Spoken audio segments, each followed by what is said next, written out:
Are you ready for the best damn sports radio show on the planet? Man Hour Nation, rise up.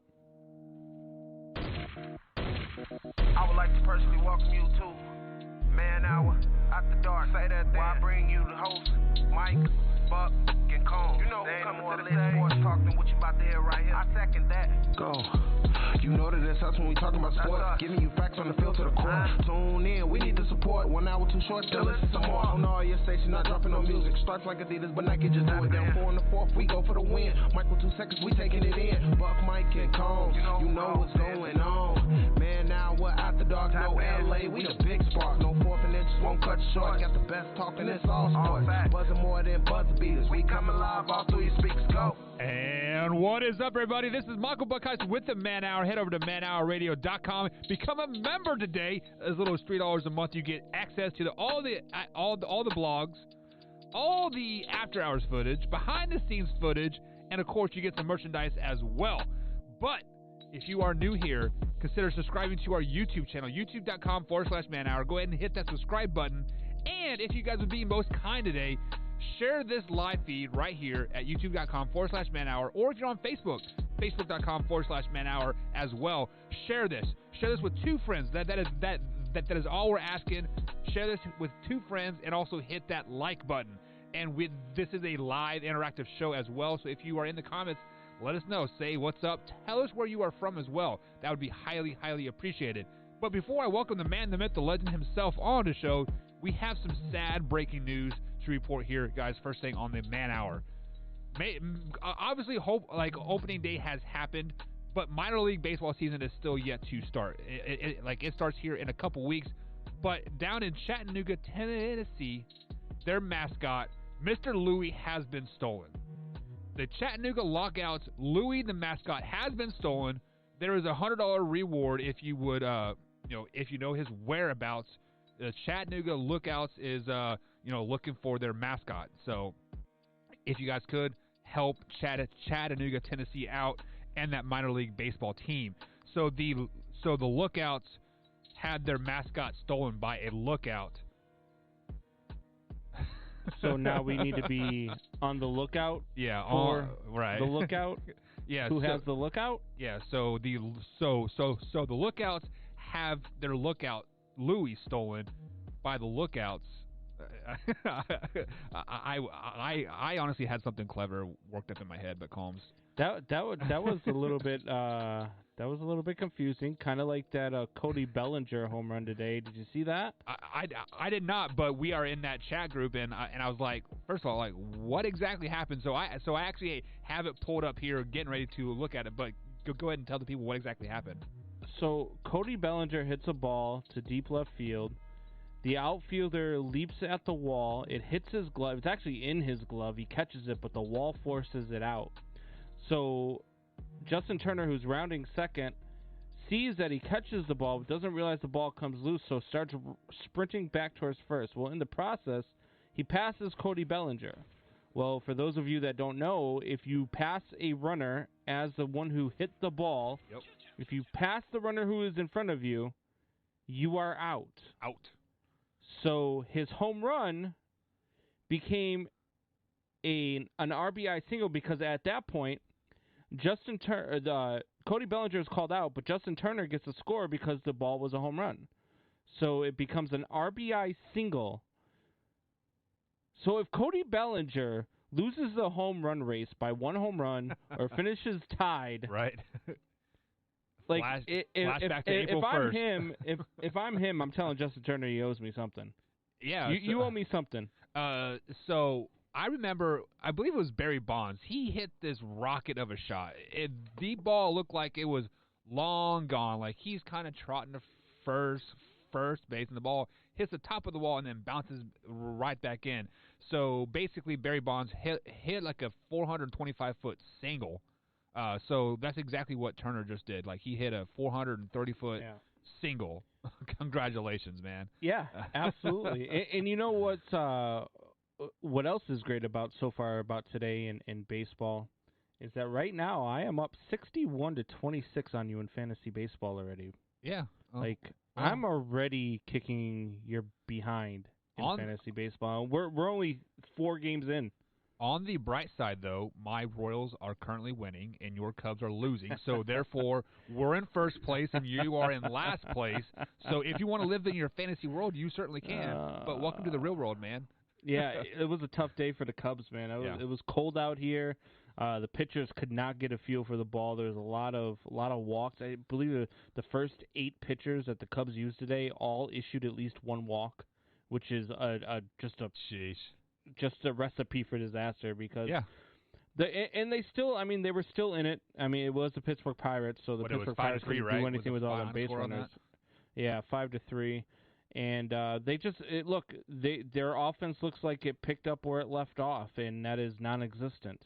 They were non-existent today. I hope the cold weather had something to do with it today. We'll see because this weekend is supposed to be in the 80s here in Chicago.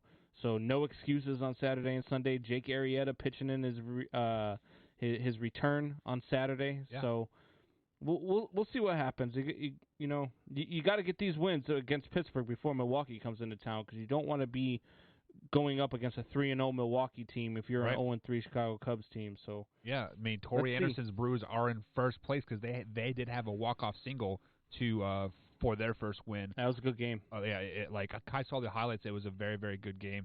I love the fact that Kane still. So the reason why I like Kane so much is because you can tell this guy legitimately loves. No. He just legitimately loves playing the game of baseball. Like he has a $1 million smile on his face, and he slide in head first and always happy to be out on the field. But, guys, we do have a jam-packed full show here today, Friday edition here on Big X Sports Radio. We're going to talk a little bit of Joe Biden. We're going to go we're going to talk COVID, obviously, because, COVID and baseball go hand in hand right now. Roy Williams has retired from the NCAA basketball coaching ranks. Tiger Woods' crash has been revealed. And then, of course, we got the fan favorite. Ain't nobody got time for that. And then at hour number 2, we do bring Hoffy back on to the show. Hoffy has been here all week for us, talking baseball, getting us ready for opening day. Opening day has come and passed. Now it is time to basically predict what the outcome of the season is going to be. So we're going to bring Hoffy on at hour number 2. And as always, guys, the last segment of the show is Shop Talk. So if you guys want to talk about anything, let us know. We will put a little sticky note on it, and so we can bring it up at the end of the show here. But Combs, opening day has come and gone. We saw some great games. We saw some very high-scoring games, like the Royals games. Like the Royals have 14 runs here in just the eighth inning, and then you have a team like the Rays that scored 0 runs, right? So was it? Well, no, the Rays scored 1. They won 1-0. Right, but still, right. So what is your biggest takeaway from opening day here? That was opening day, and it's a lot of fun. You really can't take. It's the first day of a 162-game season. So you really can't take much away, from me as a Cubs fan. The one thing that I took away from their game today was the offense, scares you when they don't hit like this because they go through these slumps of not hitting at all, and it's just one of those things where you hope that that's not the case. But then you also, you look at the way Kyle Hendricks only went 3 innings today, and that's not typical Kyle Hendricks either. So it was cold. You hope that goes. I love seeing Miguel Cabrera homer in a snowstorm up in Detroit. There was a lot of snow awesome. Too. Like it just wasn't Florida. There was a lot of snow coming down. It looked like you were watching a football game, right? Yeah. It was one of those times where snow's just going all over the place. And he actually slid into second on that because he lost the ball in the snow and couldn't see it. So he thought it was just so he slid into second and didn't realize it was a home run. Yeah. So Detroit pulling off a win in the first day is good for them because they're not going to see many of those, and they're not really much to take away so far. I mean, the Dodgers losing to the Rockies here in day 1 too. That's just right. One of my big things, and we'll talk about this a little bit later when I give you my 5 things to look out for. But one of the things that you want to see from the Dodgers early is if they're going to compete again in this Western Division, if they're not going to have the World Series hangover, you want to see them beat the teams they should beat, and Colorado is one of those teams that they should beat. Now, granted, you're not going to go 162-0. Right. Very few teams are going to go 19-0 against division foes. So you're not going to see that all the time, but there's not much to take away from opening day other than the fact that it's opening day. It was amazing. Yep. At 11 o'clock, I was drinking a beer and having some nachos, and I had hot dogs for dinner, and my mother-in-law, my father-in-law, all of a sudden break out some Cracker Jacks, and so you can I'm take telling me you, after the ball game, make you feel at home. Yeah, right? absolutely. So when I have. When you have all that stuff, you feel really happy. It was a good day. I've had a lot of not so good restful days in the last couple of weeks, so it was good to just escape for a few hours and just watch some baseball. I'm gonna do the same thing when we get off the show here tonight. I'm gonna go watch the White Sox take on the Angels and see if the team I picked to win the World Series, see if they can start off hot. Well, I know you don't take a lot of stock into opening day, but I kind of did, just because I listened to Hoffy all week, and he pointed towards the Yankees, Blue Jays, and the Sox. That whole division was going to be a game or two, and for the fact that the Blue Jays did beat the Yankees in Yankee Stadium, and per Hoffy, it is going to be a very, very tight race all year. You have to win these on the road division games. Yeah. And if you remember correctly, when you asked me, you said, what is something that you expect?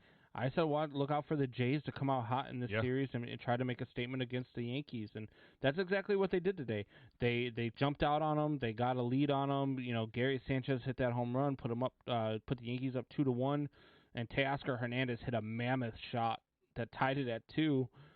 And then, the Yankees end up coming back and taking it to extra innings, and you just feel like, all right, the Yankees at home, extra innings, opening day, that's going to be their thing. And in the 10th innings, Blue Jays said, nope, no thank you. And they took it back from them. So that's the type of stuff you're going to see from this Yankees, Blue Jays, and the Tampa Bay Rays. Like, you see them win their game 1-0 today. I think that our thoughts of this being a really close division between those three teams, I think we saw today that we're going to be completely correct. Yeah, I know you don't put a lot of stock into opening day games just because, we do have 161 games still to go. But fun fact, Combs, today's amount of games count as a win, same as April wins, same as May wins. So you have to win these division games to especially when we're expecting a close race like in the the AL East, right? So. Yeah, and the other good thing from today was I didn't get any Cheeto dust on the undies today. There's no Cheeto stains, nothing like that. So Michelle's not gonna have to worry about laundry when she gets home. Yeah. No Cheeto stains. I did spill a little bit of nacho cheese on my pants, but that was about it. But rumor has that Drew was holding a tablecloth over you just all day, so you wouldn't spill. No? No comment.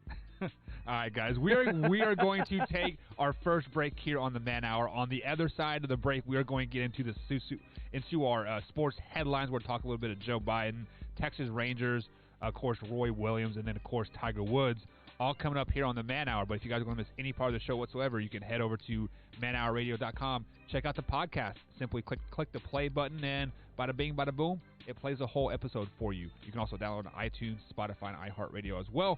We'll be right back after this short commercial break.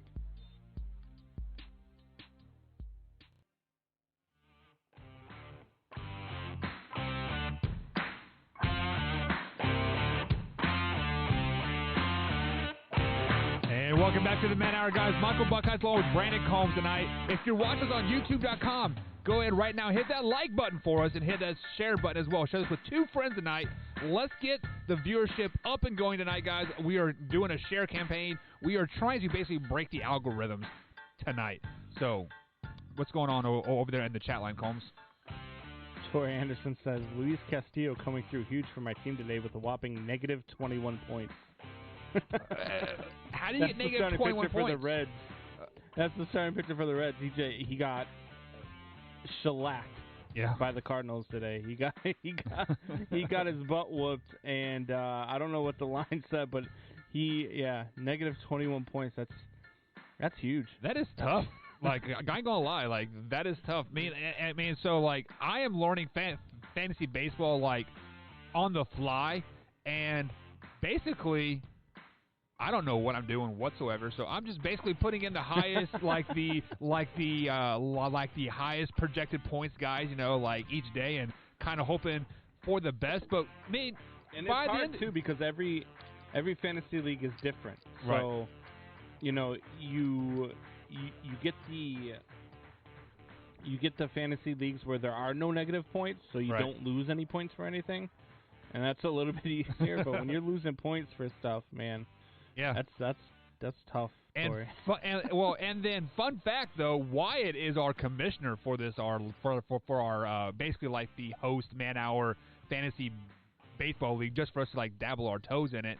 And Wyatt has no idea what he is doing over there either. So like I feel like he just did like default everything just like across the board and kind of hoping for the best like at the end of the day. But speaking of hoping for the best. The Texas Rangers, if you guys have not heard, Texas has been maskless for 3 weeks now, Holmes, if I'm not mistaken, at least 2 weeks, and on Monday they played their first home game of the Major League Baseball season, and they're allowing 100% capacity in their stands. You just have to wear a mask when you're not eating or drinking. So with that being said. ESPN, the mothership of all sports, let's be flat out honest. We all watch ESPN at some point during the day to whether, to kind of get some topics for us to like talk about, kind of embrace our thoughts and opinions. And sometimes for me, I just like to make fun of Stephen A. when he talks. He just gets underneath my skin so much nowadays. But Sage Seal interviewed Joe Biden, and the first question was how do you feel about Texas, allowing 100% capacity? And he said it is absolutely stupid, absolutely asinine that it is happening. Look at California; they are only allowing 20% capacity, and Texas is allowing 100% capacity. So first things first, Combs. I know you are excited about having fans in the stands. I am too. I love the interaction on a baseball field. But how do you feel about Joe Biden bashing the Texas Rangers for basically, following their state rules? Hey, we can allow everybody in, so let's make this bread, right? I mean, I don't know. I really don't know how to answer it because I get where people are going. Look, in Texas. They're a different breed, right? Yeah, Texas does what Texas wants. Let's be honest. Yeah, basically. So I don't have a problem with them going to 100% capacity. I don't think that it's asinine. I don't agree with a lot of the stuff that's in place. I mean, but then you look at teams like the Washington Nationals who have had to cancel their game due to COVID, and you wonder, blah blah blah. What's this? What's that? I mean, look,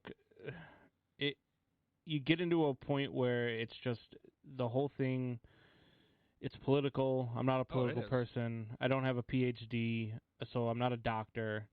I can't tell you what risks there are, what effects there are. I just, for me, if I was in Texas, 100% capacity, no masks, I'm going to a game. I can tell you that. Right. I'm buying tickets and I'm at the stadium. I don't care how many people are there. This next week when I go to Wrigley, I'll follow whatever rules are there, but I don't really care. And to be honest with you, I don't believe from watching, one interview to the next that Joe Biden answers for himself anyway. I mean, he seems to read a lot of cue cards and have a lot of notes. So is what it is. And whatever. I really don't care what he thinks. Either way, it's not going to change anything. Exactly. The Rangers are going to have full capacity, and we're going to play baseball. And that's all I care about. So funny thing, after this interview, though, the Texas Rangers ownership did say after opening day they are going to have a section in, I think it's left field, that they're going to be socially distanced and like whatnot. So with that being said, I got a couple concerns here, right? For one, if you are scared of getting COVID going to a baseball game, don't go, right? Like if you are scared of the consequences of doing what you're going to do, don't do it, right? Yeah. Secondly, the Rangers said that you have to wear a mask when you're not actively and drinking beer. Right. AKA, there are going to be a lot of drunk Ranger fans because they're going to have their mask down, just drinking beer the whole time, right? That place is going to be playoff atmosphere rowdy. Third of all, if the mask really work, you shouldn't be really worried about it, right? I mean, like I kind of want to get into what works and what's not, and all this stuff, but you know, the government put a regulation on us saying that we have to wear masks because it slows the spread, or and all this stuff, and the vaccines are active and out there, so why not open back up, right? Yeah, and look, it's the Rangers. Yeah. They're not going to be very good this year. They're probably only going to get 20% capacity anyway. I don't know. I mean, like, let's see how many people are going to want to go pay to see those guys play ball. We have some boys from old I got beer, and they're pretty excited. Yeah, I mean, they're pretty excited. Yeah, but that's what I'm saying. I don't think that stadium's going to be full by any stretch of the imagination. And that's the thing. Like, I mean, I look at the stuff that they got in place now, and I actually kind of like some of the things that they're doing with it. Is like at Wrigley. So I'm going to the game next week. On the tickets, they have a designated time to get to a designated gate, and that's your check-in time. And then you get to your seat. You get to your seat, and you can take off your mask at your seat, and you have the ballpark app. And you can order your food straight to your seat from the ballpark app. I don't even have to leave my seat. Okay, sold. I don't have any problem with any of these restrictions. Yeah, exactly. Wow, that's awesome. Like I actually like what they're doing here more than I liked it when it was at 100% capacity. So you're telling me I get to go to a game, I get to sit in my seat, food gets delivered to me, and after the game I don't have to fight with 40,000 people to leave? Done. Season ticket holder right here, right now. Yes. Yes. Really. So basically, what you're saying, Combs, is the only downfall of going to the baseball game right now is you have to get up out of your seat to go to the bathroom, right? Yeah, pretty much. That's the only downfall. Yeah. And then probably like you have like a time where you can go to the bathroom. Like, hey, you can only go to the bathroom between 6 and 6:15. So you better figure your your schedule out there. But I don't know. I mean, like this is. It has been so. Fun fact here. It has been a year to the day where like I got laid off because of the whole COVID situation last year, right? And the fact that the whole 2 weeks to flatten the curve, right? And it's been a year. I mean, like I don't know. I mean, like Texas, you guys do you 100%. Texas Rangers got to make some money so they can make some moves to bring some players in there, right? I mean, like that's what it comes. What it comes down to. It's. Yeah, I really don't care about the whole, hey, they're allowing this many people in, or hey, they're doing this, or hey, they're doing. I really don't care. Like, do whatever you want to do. If it's 100% capacity next Wednesday at Wrigley, I'm going. Yeah. Like, I don't care. Like, I really don't, and I'm so sick of. I'm so ready to just get back to normalcy that I just don't really care about what they're doing. So the things that they're doing. So the one thing that has come positive out of the COVID Combs is the man hour. Like, let's be honest. Like without COVID, the man hour probably wouldn't be here. So let's just let's count our stars where they can. But let's go ahead and move on. Speaking of COVID, the first game has been canceled, not postponed, but canceled due to COVID concerns. Sorry. The Nationals had 5 players test positive and then they had one staff member test positive as well, canceling the Nets versus the Nationals versus the Mets game. First things first, Combs, are we going to play a full Major League Baseball season if we're already getting COVID cancellations? Yeah, I mean, they're going to play the entire season. Look, I don't know what's going on. I haven't read the I haven't, read like all of who it was or how it was or why they decided they needed to cancel for today. But they had an off day tomorrow anyway, and their next game is scheduled for Saturday. That was the only game today that was canceled due to COVID. And the Red Sox were postponed, but it was due to weather. I think we're going to get through it. I don't think that this is going to be a huge issue. You're probably going to miss the games here or there, one or two games, here, one or two games there, that type of stuff. Probably until August or September, maybe even, just because they're trying to get the vaccine out. And look, they say all the time they're trying to get the vaccine. They're leaning towards having whatever herd immunity or whatnot. But I've been in Chicago, and I'm still on the wait list because I'm still not eligible to go get the shot yet because I'm a 40-year-old, technically a healthy so I don't have any underlying, so I can't even get the shot.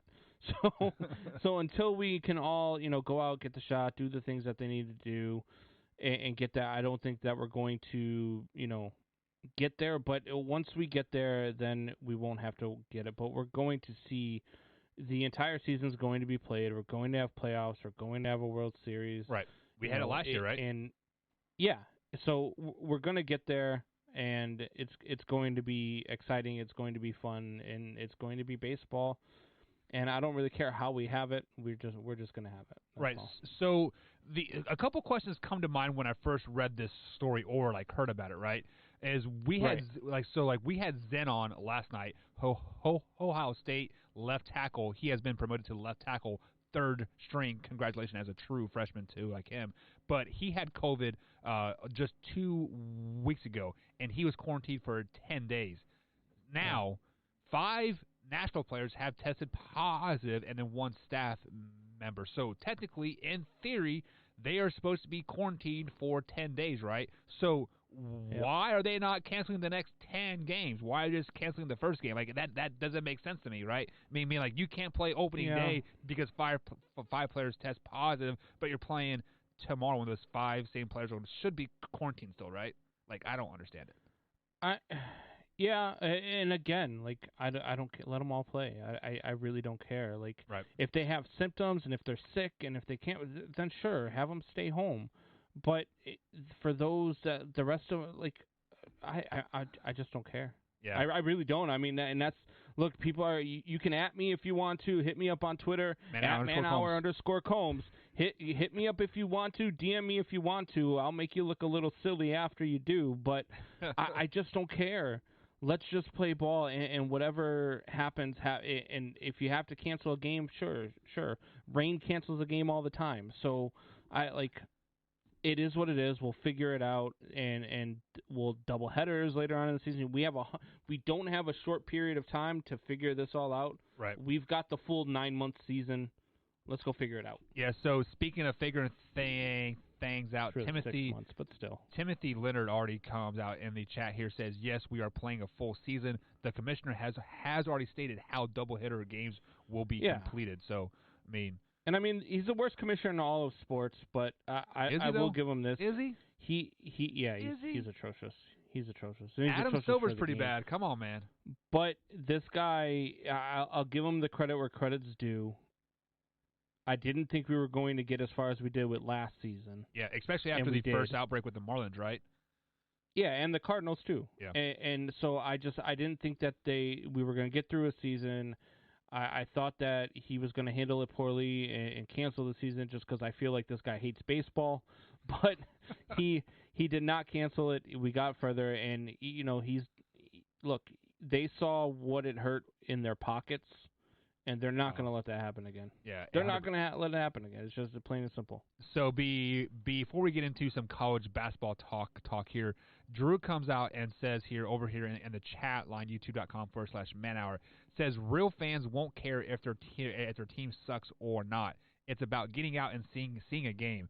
Well, I don't know, man. I mean, sometimes it is kind of hard to get out when it's snowing out like outside, and you're watching a baseball game for three hours. It's pretty tough when your team's not very good. Weren't you guys just telling me a couple days ago that I need to go see a football game in December and I'm soft because I won't go watch football? No, now you're saying watching a was baseball game in the snow is different? Combs, welcome to the media world because you do exactly what media players did. They picked out words and you completed a sentence. Congratulations, you have been hired, my man. What we said is you need to go to a Super Bowl game no matter where it's at. What we said was you are not going to give away those Super Bowl tickets that were given to you. Come on, quote me right, man. I would have gone to today's Detroit Tigers game before I would have went to the Super Bowl. Really? Yeah. So fun fact, like I think it is warmer outside when it's snowing than it's just like bitter cold. Like I don't know if it's like a psychological thing or if it's actually true. So and that was the thing here in Chicago. Like today it was like 47 degrees at Wrigley, but the wind chill was at like 30. It was snowing here in Indiana. Yeah. Crazy. So, you know, these guys, man, and it's hard. Have you ever hit a baseball when it is freezing cold outside? So, actually, I have more home runs on freezing cold days than hot days. Oh. Fun fact. The freezing cold days, man, your hands, especially if you get jammed on a pitch. Imagine getting jammed on a 95-mile-an-hour fastball when it's 30 degrees outside. Well, we were playing slow pitch, too, so, like, I'm not getting jammed playing slow pitch. Huge difference. Huge difference. Fun fact, my first softball tournament ever playing, we have a softball tournament back in Kansas. It is every January, like 15th, it is to raise money for the Boys and Girls Club. It is called the Snowball Tournament. There's probably 8 inches of snow on the ground. I'm in Carhartts playing softball. And I'm having the time of my life, man. I felt like I was back in 10 years old, you know, when you're like diving for the ball in the snow. Oh, I caught it. Oh, it's awesome. That's exactly how it felt. But speaking of a kid, Roy Williams is no longer a kid. He is 70 years old and has officially retired from coaching college basketball. He is he was inducted into the Naismith Hall of Fame back in 2007. He did coach at Kansas and at North Carolina for a total of 33 years, Combs. He has 903 Division I wins and 400 wins at 2 different schools. The only coach to ever do that. He does have 3 national titles as well. With that being said, do you think Roy Williams is the best college basketball coach ever?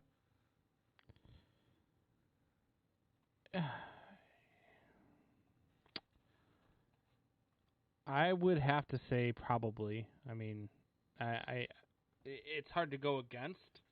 As much as, you know, I've never been a big Kansas fan, never been a big North Carolina fan. But you watch what Roy Williams has been able to do. And I remember in 2003 when he left Kansas and went to North Carolina and how big of a deal it was because he really was a great coach with Kansas, even though he never won a national title there. But then he went to North Carolina and just, I mean, rescinded that program. I mean, that program had been down for, you know, really ever since, you know, probably the early 90s. And when he took back over in 2003, they went back to prominence. The Tar Heels became the Tar Heels. They had some great battles with Duke, Krzyzewski and Roy Williams going at each other back and forth. It was a lot of fun. That's when, you know, it was one of those where even regular season college basketball was amazing to watch. Yeah. So, yeah, I can't picture a better college basketball coach than Roy Williams. A great recruiter. His players seem to love him. Mike Krzyzewski comes to mind when you start thinking of college basketball. Roy Williams, Mike Krzyzewski, Bobby Knight, those types of guys. Those are the first names that come to mind when you talk about college basketball coaches. Yeah, so I see over here in the chat here, Tori Anderson says you are never replacing John Wooden as a coach of college basketball. Well, oh yeah, John Wooden's the other one. Yes, John Wooden was good back in his day, but if you really want to compare apples to apples, John Wooden only has 620 wins, and Roy Williams has 903, right? So, I mean, that's 300 more wins almost, more than him. Yes, John Wooden won, 12 national titles, like something ridiculous, right? Like I think he won 7 straight, at some point there. But like Roy Williams has been has been a staple in college basketball since I could ever remember. I mean, I'm 33 years old this April, right? And he's been coaching longer than I've been around. I remember watching him at Kansas just kill my Wildcats up and down the court. I mean, just he would never get too excited. He was hey guys. I mean, he would take off his coat and get get mad. But but he was never mad at his guys. He was mad at the situation, right? He did that a lot, didn't he, man? Just take off rip off his coat and he's throwing it all over the place. But then as soon as he threw off his coat, they called a timeout. He brought his players over and he was calm and collective and coaching his kids up.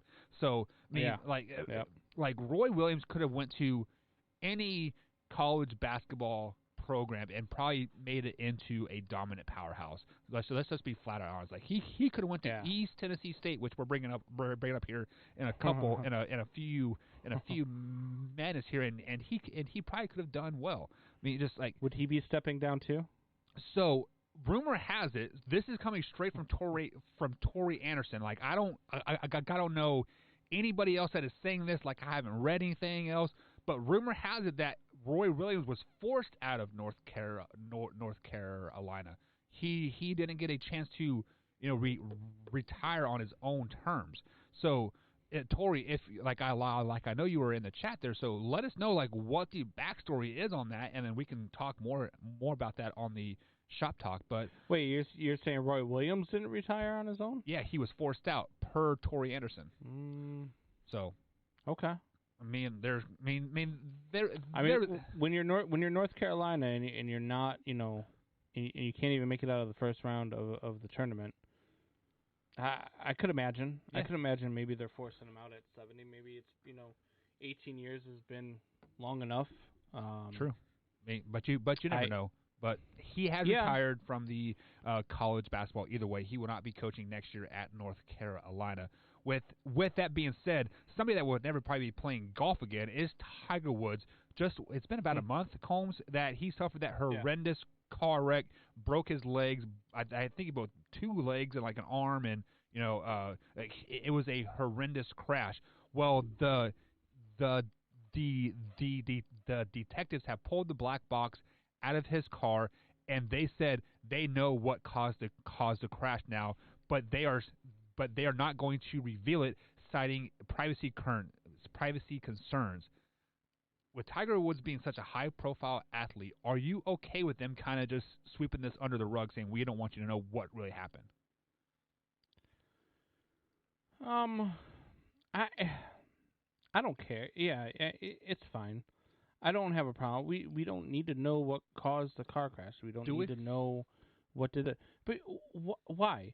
So let me ask you something, Buck. Mm-hmm. If your neighbor 3 houses down from you gets into a car accident, pretty bad car accident, hurts himself pretty good, but he recovers and he's fine, do you go seeking out why he got into the car crash? You go asking for the black box information from his vehicle to figure out what happened?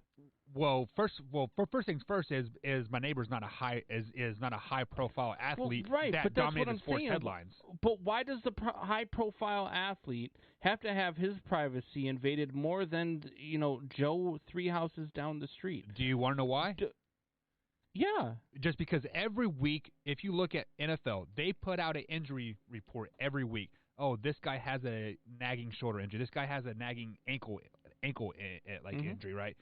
I mean, if you really want to injury report is a lot different. No. Just follow me here.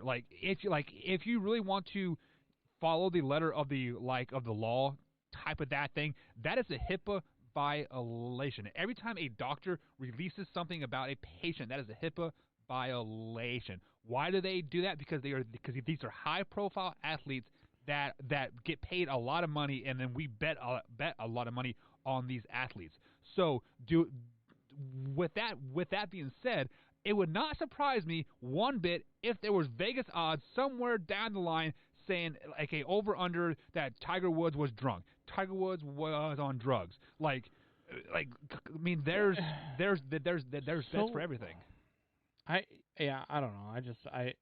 Look, I don't think that just because you're an athlete means that we need to dive into your personal life more than anything else. Like, I don't care who Tiger Woods is dating. I don't care who Tiger Woods is seeing. I don't care about Tiger Woods being in his car. Like, I'm happy he's all right. I'm glad he survived. I know what he meant to the sport, but knowing what caused that car crash isn't going to change that for me.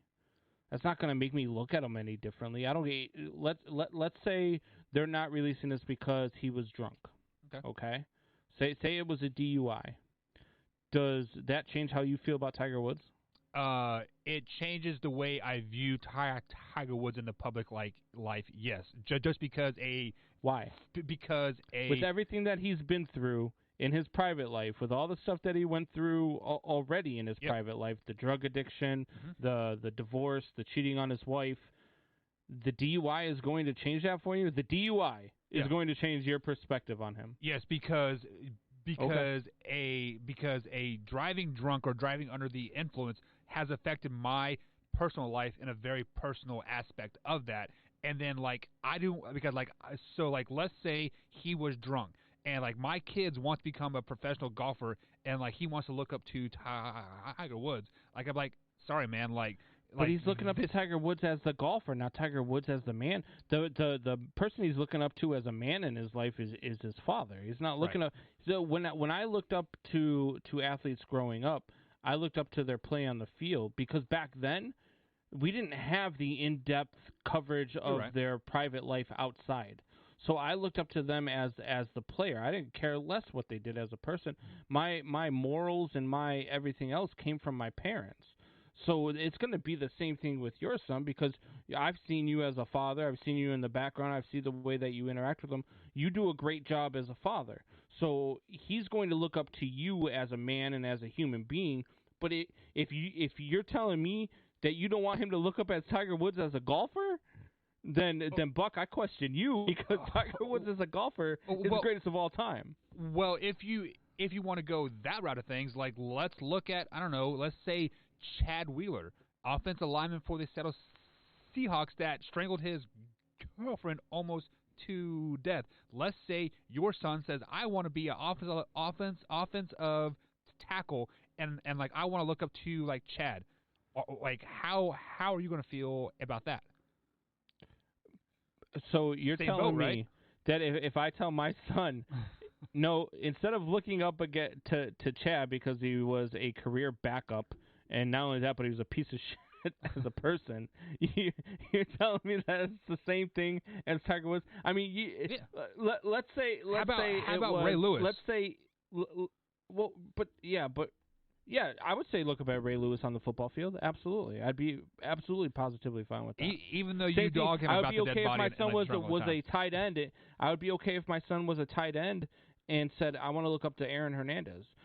Murder has affected me personally, and as a person, I've lost a family member to something like that. But as a football player, if you want to be the style of football player that Aaron Hernandez was, I have zero issue with that whatsoever. Well, let's be honest. The only way he played on the field was because it was off-field life. He had to he had that gangster mindset. But he was still really damn good. Yeah. He was still really damn good. And it's the same thing when you look at like Kareem Hunt or even Ray Rice. You look at those guys on the field. Yeah, look, these guys were really good in their prime. But off the field, no, I don't. Obviously, but I want my kids to look up to whoever they want as a personal influence. Right. But I hope that I raise them well enough to not look up to Ray Rice as a man. Right. That's just how I look at it anyway. Yeah, we definitely see on other sides of the point there, but this is the Man Hour, and we basically talk about anything we want, Combs. But coming up here, we do actually we got Combs' top 5 storylines for the first half of the Major League Baseball season. So, I saw a comment here that says, any more baseball talk tonight? Yeah, we got an hour and 15 minutes Lots of it still to come. But Timothy Leonard, if you don't want to hear what ifs, man, you might want to just go ahead and turn it off, though. Yeah, I mean, because what ifs is the story of sports talk. So yeah, how can I talk about the first half storylines if we haven't even gotten to the first half? So it's all what ifs. Yeah, what if the Yankees go 0-5 to start the season? What if Stacy was on time? She wouldn't be late and she wouldn't have missed a lot. Yeah. What if Wyatt was here? We would be talking about the Packers. What if grasshoppers had boxing gloves? Then birds wouldn't mess with them. What if Mike Tyson did not bite off Vander Holyfield's ear? Could he wear a mask? It's true. It's true. What if the Bears actually ever had a quarterback? Ooh. There we go. What if? But, guys, Combs' top 5 storylines going into Major League Baseball season, or first half Major League Baseball season, coming up here on the Man Hour. We'll be right back after this short little commercial break.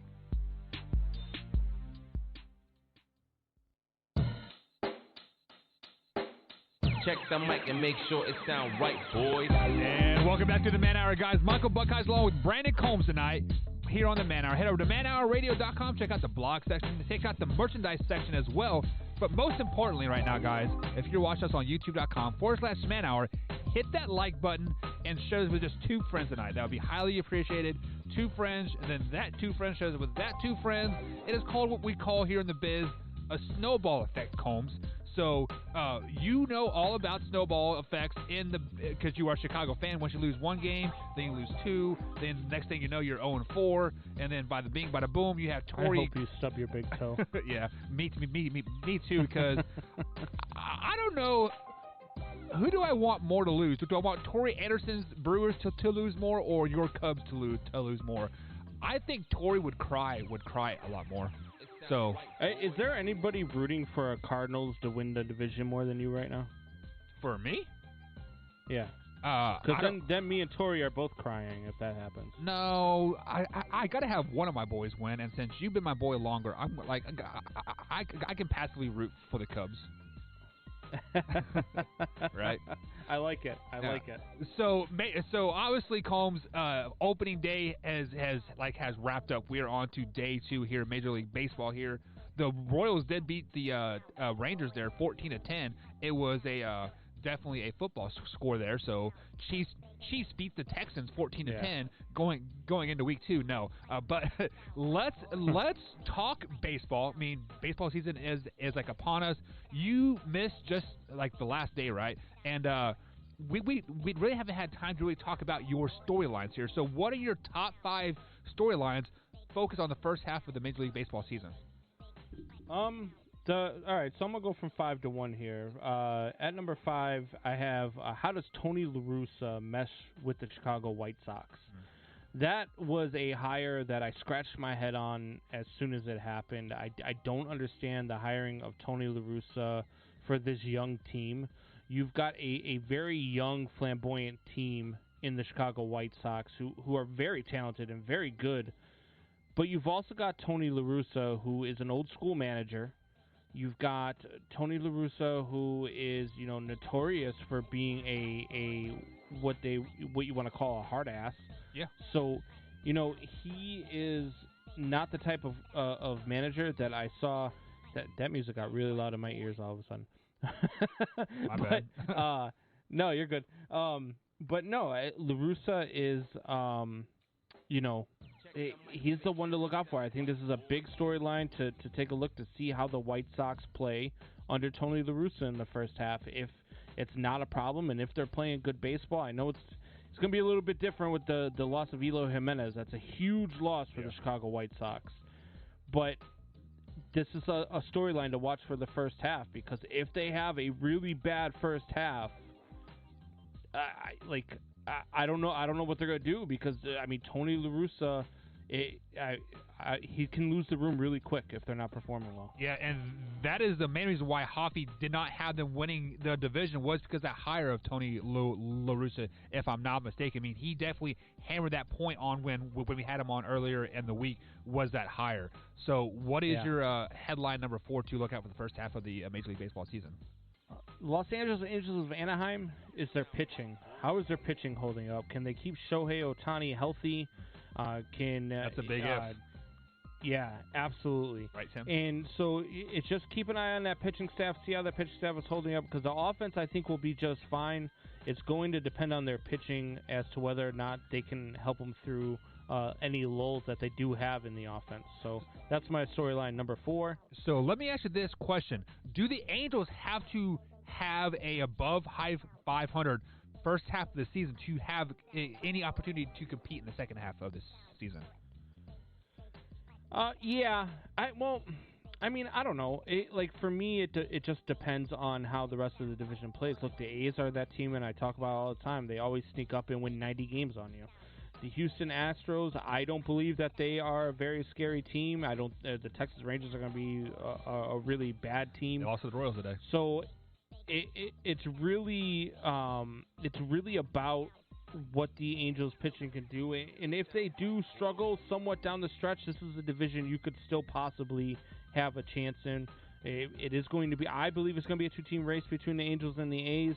So it's not something that that you can't recover from, but that pitching is going to have to hold up in order for them to have a chance. Yeah. So Combs is big on pitching here in the 2021 season. So yeah, pitching is a must for the Angels there. So topic number 3. Yeah, topic number 3, NL Central. Can anyone pull away in the NL Central? This is a division that I think can be won by the All-Star break, but it could also be one of those divisions where it is just played down to the wire because nobody can pull away. The Cubs, came out today. If they're hitting like they've been hitting over the last 2 seasons, and all signs today pointed to yes, then it's going to be a long season for the Chicago Cubs. If the Milwaukee Brewers play like they played today, and if their pitching is better than people think that it is, like Torrey Anderson has said that it is, the Milwaukee Brewers could run away with this division by the All-Star break. So that's what I'm looking out for there in the NL Central. So you were pretty high on the Cubs pitching, like pretty much all off season, and then then Kyle Hendricks lasted 3 innings just tonight. Hopefully that is not a trend for your Cubs, just because I'm passively rooting for the Cubs now. So hopefully they can get their pitching in order. I mean, just like everything that you alluded to pre-show was it was cold, right? It was cold. But on the flip side of that, it's cold in October, right, Combs? So come on, man. Yeah, but I mean, it's different in October than it is in April. You know what I mean? True. Like it's a very different cold. It's wet. It's rainy. It coming off the lake when that wind is whipping at the way it was whipping today, and the wind chill is below freezing. It's a very different environment at Wrigley. All right, so Major League Baseball headlines number 2 for the first half of the season. Well, what do you got? Can the Nationals stay healthy? No. They've got a lot of question marks. John Lester's a big question mark. He's shown over the last 2 years that when he gets hit hard, he gets hit hard. And then you've got Steven Strasburg, who just can never seem to stay healthy. You've also got they picked up Kyle Schwarber, who just can't seem to stay healthy. You got Juan Soto, who's already hurting, heading out of spring training. So for the Nationals to compete in this division, which I think is going to be a very good and very competitive division, as we'll talk about later with Hoffy as we go through our predictions, this Nationals team needs to stay healthy if they're going to stay in this race. Yeah, I mean, like listening to Hoffy and then listening to you for this last week here, I've been doing my own research on the backside of things, and the Nationals, if they lose 2 or 3 stars on the 15 DL, they are going to not be in the playoffs. Like they can't afford one injury, like one 15-day injury. They're not very deep. Yeah. They're not very deep. So MLB headlines number 1 heading into the first half of the Major League Baseball season. What do you got? Will the Dodgers be able to avoid the World Series hangover? every team seems to have a hangover after they come off of winning a World Series. And not only that, but they have a team in their division in the San Diego Padres that got heads and tails better than what they were last year, and they were very good last year. So you've got a very good team that got better while you kind of basically stood packed. Yes, I know you went out and you signed who, Buck and Wyatt will sit there and call the greatest pitcher of all time just to get under my skin, and Trevor Bauer. Cy Young winner. Put respect on his name. Yeah, this team is not. I don't like the Trevor Bauer signing. I think he's going to have a bad year. I don't like David Price taking off of a year because he looked really old in spring training, and so I don't think that the Dodgers can avoid the World Series hangover. I do still believe that they're going to win, upwards of 90+ games. So there's a spoiler alert for our predictions later, but. Are they going to be able to avoid the World Series hangover and still be dominant in the National League? So over here on the chat line, Tim says no, they will not be able to avoid the World Series hangover. So. I don't disagree. I believe the same thing. He says Bauer was overpaid. I agree with that as well, Timothy. I believe Trevor Bauer, not only was he overpaid, but he's overhyped. This is a guy who in 9 seasons in the league has only had an ERA under 4 twice, and one of those times was a 60-game season. But did he win a Cy Young or no? I'm asking for a friend. Yes, he won the Cy Young last year in the 60-game season. So he was the best. So he was the best pitcher in the league. He was the best pitcher in a short season when he didn't have to go a full season. Yeah. Right. Yeah. So one thing over here in the chat line that somebody brought up here was a number of grade A pitchers that not perform well. So Combs, we were talking about how hyped we are for opening day, and because you have the best versus best, fully healthy versus fully healthy. But are the pitchers really in game shape come opening day? Should we play more spring training games, to get these pitchers in, top peak performance? Look, I mean, Hyunjin Ryu and Garrett Cole did their thing today. I mean, that was a 3-2 Blue Jays Yankee game. That was a really good pitching matchup. Each one of them gave up a long ball. You look at the Brewers and Twins, their pitching staffs, 11 hits and 10 hits. So they, maybe they had a bad day. Kyle Hendricks, he had a bad day. He only went 3 innings, but in those 3 innings, he only gave up, 4 hits. He did walk 3, but he struck out 4. And then, you go back and you look at the Padres and the Diamondbacks that finished in an 8-7 game. So you had Bumgarner pitching for the Diamondbacks and Yu Darvish pitching for the Padres. Neither one of them had a really great day. Rockies and Dodgers, you had Clayton Kershaw, who started today on opening day for the Dodgers. He took the loss in that one. His ERA, is going to be sitting at 7.94 heading into his second start. So, yeah, it's opening day again. I don't put a whole lot of stock into just one game out of 162, but like you said, one game at the end of the season. If you lose one game, in April, it has the same effect as it does if you lose one game in September. If you lose by one game, you could point to any one of your losses all throughout the season and say, we needed to have won this one. I remember a couple years back when the Cubs ended up, it was the year after they won the World Series, actually. They got swept by the Reds, and then they ended up, having to fight off a division lead. It was the year before. They got swept by the Reds, and then they ended up being the wild card team instead of the division champion in 2015, and they lost the division by 1 game. And that was a time where I think the Reds had lost like 102 games that year. You can't get swept by the Reds in that scenario. You have to go back. So I don't look at any of their foes that they had in September or August. I look at that July series where they got swept by the Reds, and I was like, that was when we lost the division. So before we go to our next break, and we have ain't nobody got time for that coming up after the break. Let me address this one comment here that came across the board. Timothy Leonard asks, so Buck, do you play players based off a single season or a career? I am not in tune with Major League Baseball's past like you guys are, but I can give you some examples in the NFL where players have been played based off of a single season. Matt Castle, Jimmy G, Nick Foles. it happens. You get paid off of a great season. I can say it. I can name you a couple of baseball players who've got Trevor paid Bauer. off of single seasons. Trevor Bauer being one of them. And it usually is pitchers. It usually is pitchers that get paid off of one season because they go out and they have a great season and people want to ride the hot hand. But yeah, it's, you can. And look, Trevor Bauer, while he's not great on the stat sheet and he's not great on paper, he was great at marketing himself last year. So that's what got him that contract. How about this, Johnny Cantino that came for the Royals in mid-season, won a World Series, and then he got a huge contract. I went to the Giants, I think. So yeah. And have you heard from him since? Nope. Yeah, and Drew puts up another good one too. Fernando Tatis Jr. He just got paid, and he's only entering his third season in the league. Right. So yeah. So yes, you do get paid off of one season. So guys, we're going to take a break.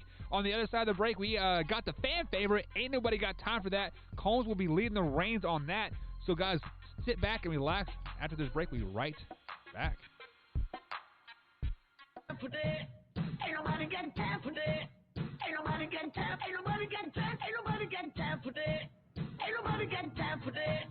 Ain't nobody got time for that.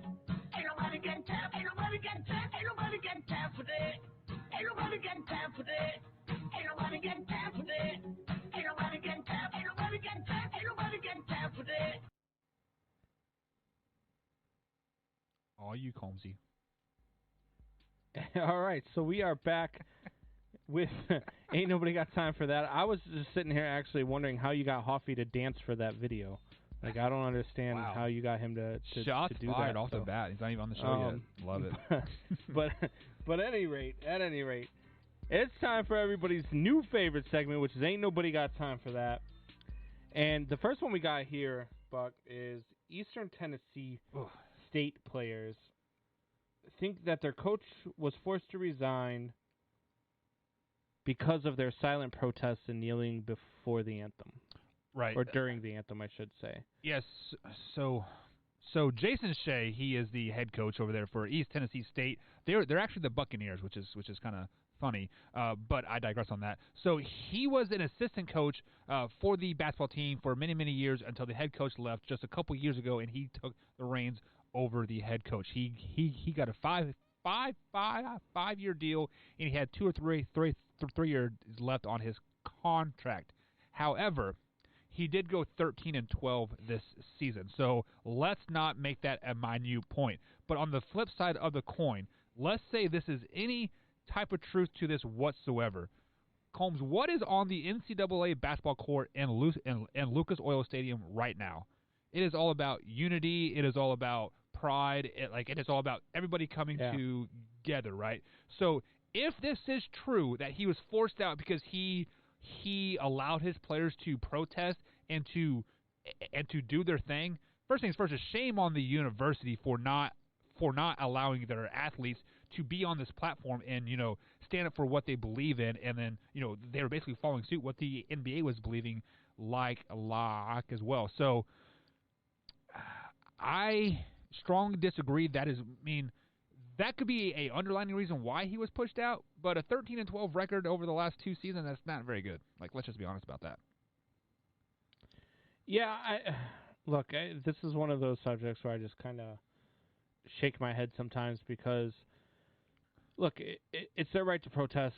You look at pictures that they have of their players protesting. I don't see one player on their team that is white. So in order for the university to sit there and say, "Oh, we're gonna, send this guy packing because he allowed them to do the protest," that doesn't make any sense to me. Like, if you're not cognizant of the things that are going on in this world, then that's your problem. But you can't, I don't believe for one second that the university thought they would get away with it if that is the reason that they had for that. And if that is the reason for that, then Ain't nobody got time for that. Ain't nobody got time for that. Ain't nobody got time. Ain't nobody got time. Ain't nobody got time for that. Ain't nobody got time for that. Ain't nobody got time for that. Ain't nobody got time. Ain't nobody got time. Ain't nobody got time for that. all right, Hoffy, that's enough dancing. That monkey All always right, makes so me smile. The next part of Ain't Nobody Got Time for That is Ron Rivera says that there's going to be a quarterback competition in Washington. Now, remind you, they just signed Ryan Fitzpatrick. And I don't even know who they have left because they cut Alex Smith. Mm-hmm. So who is Ryan Fitzpatrick having to... This poor guy can't find a starting gig to save his life. And he had the Dolphins in position for playoffs last season. Right. How is Ron Rivera going to say that there's a quarterback competition heading into the next season? I don't understand it. So who's he in competition with? Well, I mean, we saw that playoff game that Tyler Heineke had. He had a great playoff game, and then after that game, he signed like a $3 or $4 million deal. Plus, that wasn't even off of one season he got paid. He got paid off of one game. Actually, not even a full game, just the first half, because the second half he had like a separated shouldering and he couldn't do anything. But we digress on that. But then they got Kyle Allen on the roster too. Who is Kyle Allen? Nobody really knows who Kyle Allen is. He's just been a career back. Josh Allen's brother? I think they're cousins. I don't think they're related at all. Actually, no. Kyle Allen, I believe he was a backup for Cam Newton over at Carolina, if I'm not mistaken. But once you read that quote, let's go ahead and continue on that quote there. Ron Rivera said there should have been an open competition last year, meaning that Alex Smith and Tyler Heineke should have been battling for the starting job last year. So over what was his name? Last year he had what's his face? Dwayne Haskins. Season 2. Yeah. Dwayne Haskins. Yeah. So it would have been actually Dwayne Haskins and Alex Smith, and maybe I guess you could have thrown Heineke into that mix. I don't know. I feel like if you signed Ryan Fitzpatrick, you brought him in to be the starting quarterback. I just feel bad for Ryan Fitzpatrick. But at the same time, this is the Washington football team we're talking about. Yeah. This is the NFC East we're talking about. And whenever we talk about the NFL and we talk about the NFC East... Ain't nobody got time for that. Ain't nobody got time for that. Ain't nobody got time. Ain't nobody got time. Ain't nobody got time for that. Ain't nobody got time for that. Ain't nobody got time for that. Ain't nobody got time. Ain't nobody got time. Ain't nobody got time for that. Ain't nobody got time for that. Ain't nobody got time for that. All right. So, last but not least, we have the National League opting out of the designated hitter. And I've got to tell you, man, and you know how much I love the game. You know, I think the game is perfect the way that it is. However, there are some rule changes that they implemented that I was okay with. And this was absolutely one of them. The National League needs to go to a designated hitter. And I hate the fact that we're having pitchers hit again. I hate the fact that even today in the Cubs-Pittsburgh game, so their starting pitcher, their ace of this team that's going to be really, really bad in Pittsburgh is racing down the line. And, I don't know how he didn't blow out his ACL when he was stretching for the bag, but his knee locked up. He flipped over the bag, took out the umpire. It was the grossest thing I've ever seen running down the base paths. And we're still allowing this in the National League. When are we going to realize we pay our pitchers to pitch, let our pitchers pitch, let our hitters hit? The National League absolutely should have had a DH. So, I know you are a Major League Baseball purist, and you don't like changes. You weren't a huge fan of the 7-game or the 7-inning doubleheader. You were not a huge fan of shortening the season and stuff like that. But let's be honest, Combs. At the end of the day, pitchers are athletes too. I mean, they get paid a lot of money to throw a ball 100+ times once a week. Come on, what did you just say right there? What did you just say? They get paid millions of dollars to do what? To throw the ball 100 times a week. Yes. Okay. I get that, but let's look at the Angels pitcher. He's getting paid to be a hitter, pitcher, so a left fielder. One or two exceptions. Okay, so Shohei Ohtani's going to hit the other 4 days when he's not pitching because he's going to play right field. How about the big fat guy that used to pitch for the Mets that would basically just throw the bat out there and it would fly 500 feet? Who is that guy? David Colon? No. Bartolo Colon? Yeah, I mean, come on. I mean, pitchers need a flashback to high school. Flashback to the age of 6, right?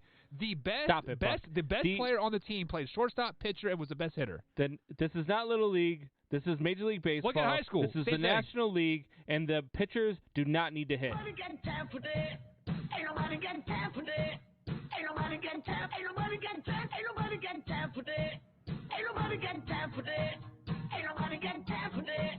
Ain't nobody got time. Ain't nobody got time. Ain't nobody got time for that. Ain't nobody got time for that. Ain't nobody got time for that. Ain't nobody got time. Ain't nobody got time. Ain't nobody got time for that. So I do know you have one more in your back pocket, but are we saving that for next week? Yeah, we'll save that one for next week. All right, guys.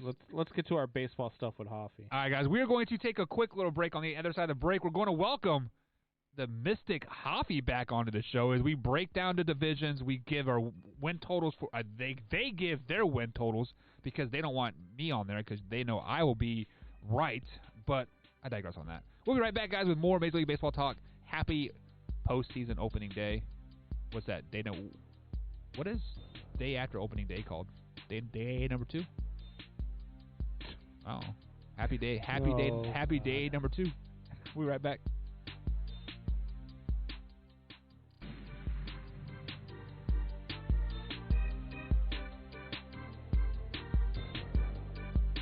And welcome back to the Man Hour, guys. Michael Buckheis along with Brandon Combs here. I caught off a little off guard there. The 2-minute break came a little bit 2 minutes too fast, I guess. So, my bad. Like about that, guys. I mean, I know exactly like how long the breaks are because I put the breaks in there, Combs, and I was late coming back from break. My fault. So, funny thing though, guys, like I do more work during the breaks than I actually do during the, like when we're on air because I'm rendering the clips, I'm getting them ready and all this stuff. I have to edit out the bad words that Combs always says and I work hard during the break, boys. You know what I was doing during break? I was watching Jose Altuve take batting practice. Yeah. And watching him pound balls into the ground in batting practice. God, it's hard. It's hard when you don't have anybody banging on a trash can, isn't it, Jose? Yeah. Speaking of pounding balls into the ground, Hoffy went 2 for 16 last night with 2 or 3 ground outs over and over and over. Kept pounding the ball into the ground. Couple strikeouts too, from what I heard. Yeah, I mean, so Hoffy, welcome to the show, man. We're not going to talk about last night, so let's just move forward with that. Did you have a bad game, Hoff? Combs, have you ever seen me hit the ball back to the pitcher? Not unless you're trying to kill him. Right. Okay. Well, last night, Hoffy came up down 2 runs. 2nd and 3rd, 2 outs, bottom of the 7th, and Hoffy smoked it all of 4 feet back to the pitcher. That a kid. Correct me if I'm wrong, Hoffy. Suicide. Correct me if I'm wrong, but I believe on yesterday's show you said the kitchen's open all night long. So how many dribblers did you hit back up to the pitcher? What happened? What happened was the kitchen was still open. He just didn't realize that the door was locked at that point. Yeah. So he ran into the door. I still hit a home run. I still put one up the middle and scared the pitcher. But yeah, to end the game was not that trumps everything at that point. Yeah, I mean, God. as they always say, what have you done for me lately? And lately, you just dribble stuff up the middle. So, exactly. Bench. But hey, I did say that Stanton was going hitless today. You did. 3 strikeouts, and those Yankees were going to lose their first game with Stanton in that opening day roster. Yeah, I actually have that clip queued up just for that particular spot there to put it on Facebook later tonight, Hoppy. So you were spot on about the Yankees. What's up, Combs? Indeed you were. What is going on, Hoffy? So, how'd you feel after opening day today? So I just I caught some glimpse and some highlights. I had the radio on, the MLB radio on all day, but moving into a new 80,000 square foot building this week has been made it a little difficult to watch baseball today. But I'll be on the all the highlights after we get off this show. So that's brutal, man. So yeah, unfortunately, I had to put my big boy pants on, unlike you. I was drinking beer and eating nachos at 11 o'clock this morning. So. Oh, don't get me wrong. I was, enjoying my day, drinking some shots of tequila and smoking a couple blunts here and there, but we won't discuss that. So, speaking of your takes and stuff like that, Hoppy, you gave us your tier 7 through 1, basically from the best to the worst. But now it is time to actually put some records and some numbers on those teams here. So you and Combs are going to basically give us the records of each team and how you think each team is going to produce. So let's start with the AL Central first. Hoffy, we will give you the floor first since you are the guest here all week long. We love having you, man. So floor's all yours. So we're gonna go with the AL Central. What are we doing? All 5 teams' records, or just? No, you don't have to go through all 5. Let's just throw up the. Let's do it this way. How about this, Buck? I'm gonna take over the show here. We'll throw up the records here. You guys can see them, and we'll talk about them as we go. Let's just talk about because we don't care about like the Cleveland Indians and Detroit. I don't want to talk about the Detroit Tigers going 60-102 or 52-110 because who cares? They're gonna suck. That's about it. Let's talk about the top couple of teams, and we'll argue because we've got some differences of opinion in some of these divisions, including right here with the AL Central, Hoff. You've got the Minnesota Twins winning it. I've got the Chicago White Sox winning it. But we've both got this being a really close race, and we've both got Kansas City being better than a lot of people think they're going to be. Yeah, and I'm wondering now with, Chicago's already facing that injury bug. So, they're going to stay healthy. And, again, the question mark is Tony La Russa. So that's where, I got a one-game difference right now, but that could be even bigger if they can't stay healthy. Yeah, absolutely. And losing Eloy Jimenez is huge. But they did go out this winter and make some signings there when they went out and they got Adam Eaton back from Washington. They did go out and, Lurie Garcia is a very good, capable outfielder. And, so I really like what the White Sox have even without him. Luis Robert in the lineup as well. They've got a very good lineup. They've got a very good young pitching staff. Lucas Giolito's a stud. Dallas Keuchel's still pretty good as well. Lance Lynn is kind of a question mark signing this offseason. But this kid, Dylan Cease, man. Dylan Cease is a beast. An absolute beast. I mean, you mentioned Lynn. I think that, that didn't get enough attention, like the Snell and Darvish deal did. I mean, he's first in major league innings, in innings, 292 and a third, when it comes to, innings over the past couple of years. So, I think this Lance Lynn is what helps them out. But again, it's that injury bug that I'm worrisome of. Yeah, no, for sure. I like their starting pitching more than I like the Twins starting pitching. I like Maeda and Berrios. I think that they're very iffy after that with Pineda, Shoemaker, and Happ. But then you look at their lineup. I mean, I love Andrelton Simmons. I love Josh Donaldson. They've got a very good lineup. Byron Buxton hitting at the top of your line is always fun to watch. I love Byron Buxton. I love the way this guy plays the game. Ultimately, I have the Sox winning this one in a close one. But it's because of their pitching. I would not be surprised to watch the Twins win it, though, like you picked. Again, I think it's going to be a very close race, but I also think that the Royals are going to help make things interesting, too, because I think that they're going to win a lot of games against both of these teams. Yeah, I do think the Royals, like we've discussed, I think they're going to outperform this year and take a pretty big step forward. But, I mean, you have the bomb squad with, with this Twins offense. I know they took a step back last year, but, I think adding Gold Glove and Simmons, and Maeda and Berrios, they're going to have the 10th ranked bullpen. I know the White Sox have the best bullpen, but I just think that, I think Minnesota finds a way to stay healthy, and I think they perform better under Rocco Baldelli. I almost like, and I don't know if you agree, I almost like the Royals pitching staff more than I like the Twins pitching staff as two top to bottom with Keller, Minor, Singer, and Duffy.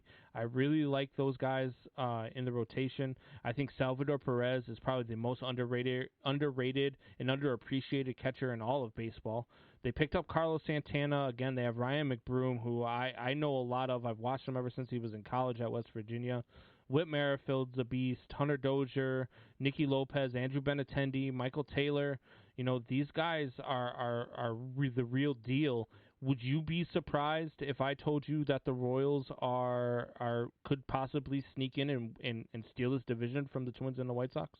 I wouldn't be surprised. I mean, most of those guys that you mentioned, a lot of them dealt with, had down years last year, but a lot of them dealt with COVID. So right. I think a lot of them are due back, especially my guy Benintendi from Boston. So I think he's going to be a huge addition to them. They're going to have one of the fastest outfields. Pretty solid defensively. They're going to hit, and like you said, they got, they're not the best pitching staff, but top to bottom, they're solid. So Buck, we're here and we're pumping up your boys out there, the Kansas City Royals, man. How do you feel about the way we're talking about your boys right now? So as Kansas City fans, like we always like to fly under the, under the scope, just because like once there's pressure like on the team, we usually don't perform and like live up to the hype. So I would prefer you guys to put them down at 5. So when we do sneak up to like 3 and 2, you're like, oh, where do these guys come from? They've been here like all year. No, no. To we'll be honest. Like I think the Royals. I do have to agree with Hoffy. They are a year away, but this year is going to be exciting. This kind of reminds me of the 2014 team a lot. That the team that kind of came out of like nowhere. And then the next thing, we're in the championship game. We're like, whoa, like what happened here, right? You know who else that said that they were a year away? The 2015 Cubs, who went to the NLCS. Right. The 2018 Red Sox, who won the World Series. The 2020 Chicago White Sox, who won the division and went to the playoffs. So there are always those teams that you think are a year away, but then because they're so young, because they're so talented, and to be honest with you, because nobody sees them coming, right, they sneak up on you pretty quick. So I wouldn't be surprised to watch the Kansas City Royals, be a contender in this division this year. Yeah, it would not surprise me at all. I have them at 81 and 81. Hoffy, I know you have them close as well. You have them at 82 and 80, so we're right there. We're right there, really, with this entire division. I think Detroit's going to be a little bit worse than you do, but still, 102 losses or 110 losses, still, that's a really rough season. All right, so let's go to the AL East here. The AL East, we kind of feel the same way. I think that. I think New York's going to win a little bit less. I think Toronto's going to win a little bit more. We're right there on Tampa. We're pretty much right there on Boston, and same thing with Baltimore. We feel Baltimore and Detroit are really going to be horrible. But the way Toronto played today, and I said this earlier in the week, Hoffy, I told you this earlier in the week, Toronto's going to come out this first weekend and want to make a statement.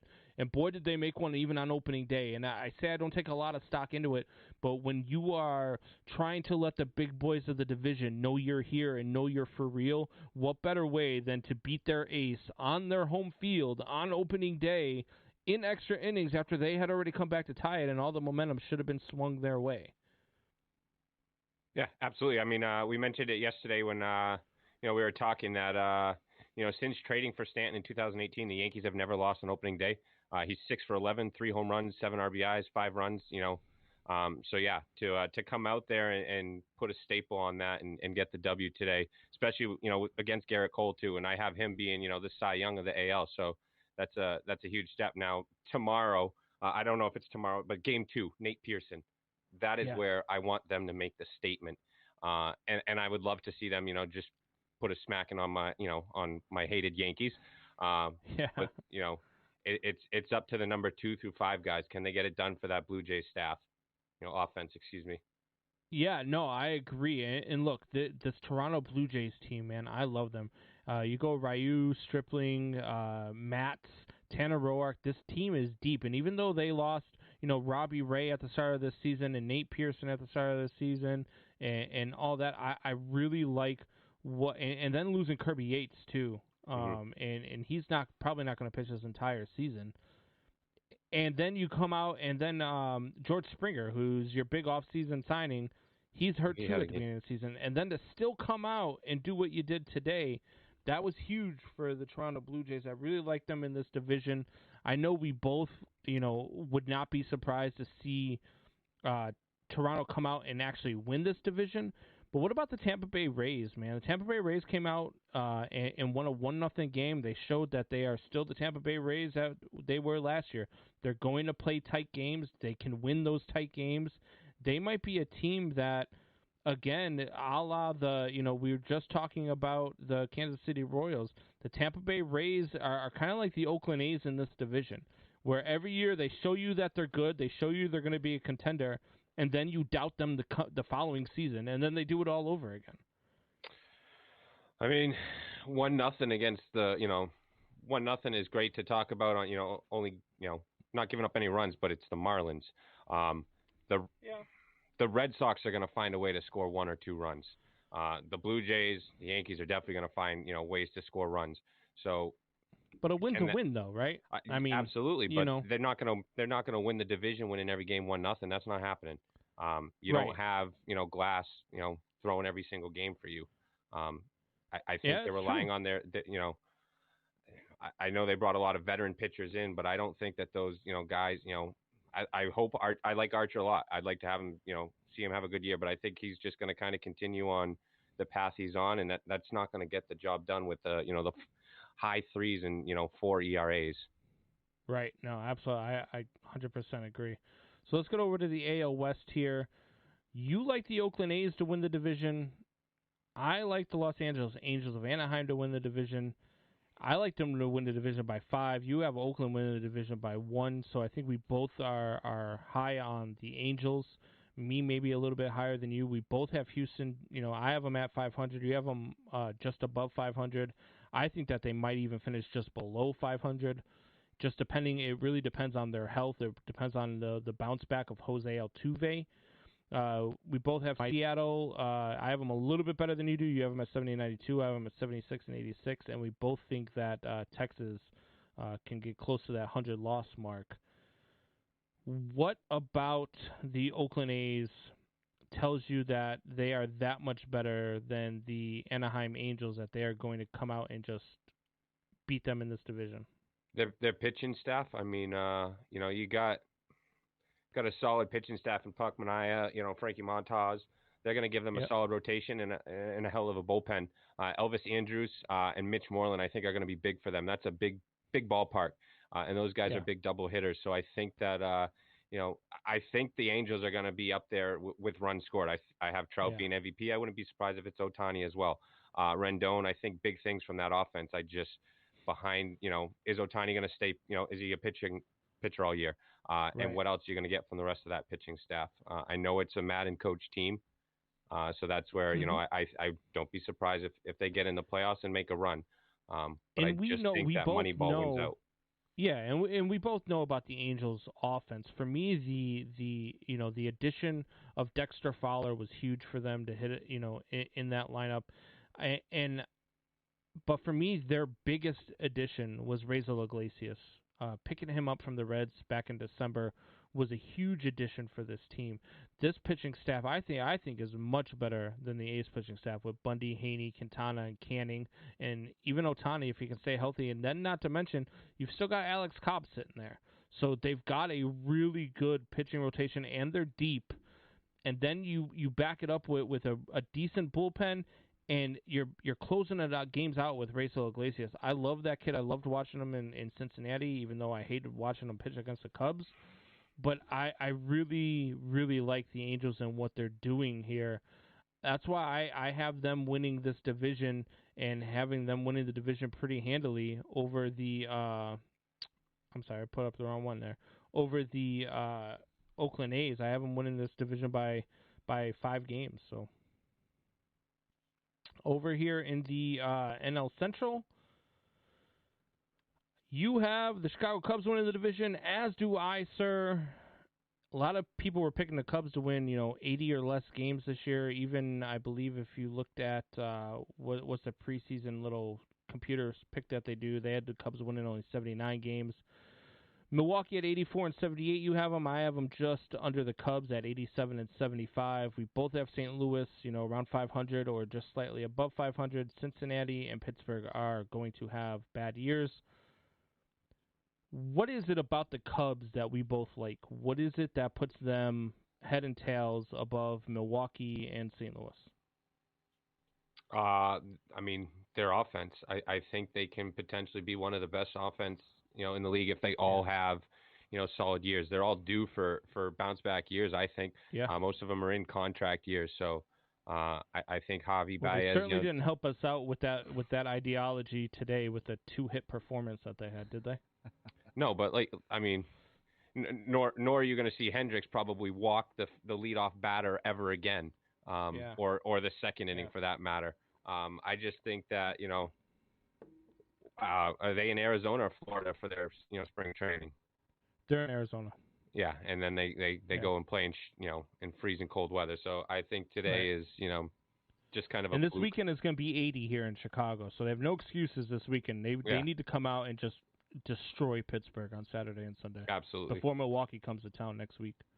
Yeah, I think they need to use these next 2 games as a platform to get their season started, and then I think the series against the Brewers might be where you decide, all right, who's in the lead here and who's got control of this moving forward.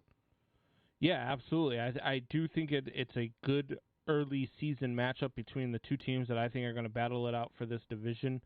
It's going to be culminated on Wednesday. I'll be at that game, but that's going to be Kyle Hendricks' second outing, and it's going to be Brandon Woodruff's second outing. So you got the 2 aces going up against one another, and I think that's going to be a huge series, even though it's games 4, 5, and 6 of the season. I think it's a good tone setter for either one of these teams. Whichever one wins that series, it's a good tone setter for that series. And even if you play 3 close games, I think it's even more of a mindset of, hey, look, we played close, but we still have the advantage here. So I really like the Cubs. I think that their pitching more than their offense is what's going to lead them to this division, because this is going to be a pitch to contact type division. And I think the Cubs are a little bit deeper, a little bit better bullpen. They probably have a more questionable They definitely have a more questionable closer than Milwaukee. I would take Josh Hader a million times over what we have here in Chicago. So, I do like the back end of the bullpen more for Milwaukee, but I like the starting rotation more for the Cubs. So we're in agreement there. Let's get over to the NL East here. We have a difference of opinion here. You've got Atlanta winning the division at 93-69, and New York, the Mets finishing at 88-74, Washington at 86-76, Philadelphia 84-78, and Miami at 73-89. And I pretty much agree with you, with the exception of I have the Mets winning the division at 95-67. I have Atlanta at 90-72. I have Philly one game ahead of Washington at 87-75 and Washington at 86-76. Now, let me tell you the one thing about this division, and I mentioned this earlier in the show, is that it's very dependent on whether or not Washington can stay healthy. Washington really needs to stay healthy, and so far they're having a hard time with that. I mean, they've got a couple of guys who are already hurting, and, if Steven Strasburg misses any amount of time like he has a propensity of doing in the Major League season, it's going to be a tough season for Washington to try to stay relevant in this division, because you have a really good division here. That's why I don't have anybody in this division winning 100 games, is because I think these 4 teams are going to play so closely in their division series that's really going to keep your win total down a little bit. The reason why I have the Mets over the Braves is, to be honest with you, it's that pitching staff, man. I love the addition of Carlos Carrasco. I really, really do. And they just paid Francisco Lindor. It's their highest player salary heading into any season ever for the New York Mets. Yeah, so the Mets have spent some money. They've spent it in the right places. I think that this is the Mets' year, and I know the Braves are good. I know I do. I know how good the Braves are. I know the Braves are extremely good, and I know they're young, and I know they're talented. But I think that the Mets are just a little bit better. I think 3 teams out of this division are going to the playoffs. So, yeah, I think that it's going to be. I love this. Like you said, I love this pitching rotation. But Stroman missing last year, I think he's going to. I think he's going to struggle to find his form and come back. I think, Syndergaard coming back from injury, that's another one. So I just think that the first half of the season, they're going to struggle. And I do think the second half that they're going to be, one of those teams that just doesn't lose. If Syndergaard comes back and he is a shell of what he was, this is the most dangerous pitching staff in baseball. Absolutely. And so it just comes down to, can they keep it together for this first half of the year? Can they start hot, stay hot? Because I think, second half of the season, there's no question in my mind that team's going to be clicking on all cylinders. But can they click to start? Because I think this Braves team, we saw a pretty good game today, and extra innings losing to the Phillies on a walk-off. But I think this Braves team is already clicking on all cylinders. So I just want to see this Mets staff start off hot. I agree. It's going to be a fun division to watch, man. My Absolutely. eyes are going to be peeled on that National League East all year long. Let's head over to the West now. We both are in agreement that the San Diego Padres are going to win this division, and the Dodgers are going to come in second, and then there's going to be the rest of the pack somewhere, down the line. You've got San Diego winning 105 games, and the Dodgers winning 102. Has there ever been a division where two teams have won 100 games in the same season? I don't think so.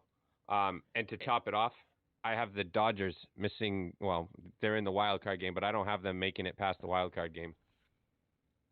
Wow. So I agree. I think that it's going to be a down year for the Dodgers.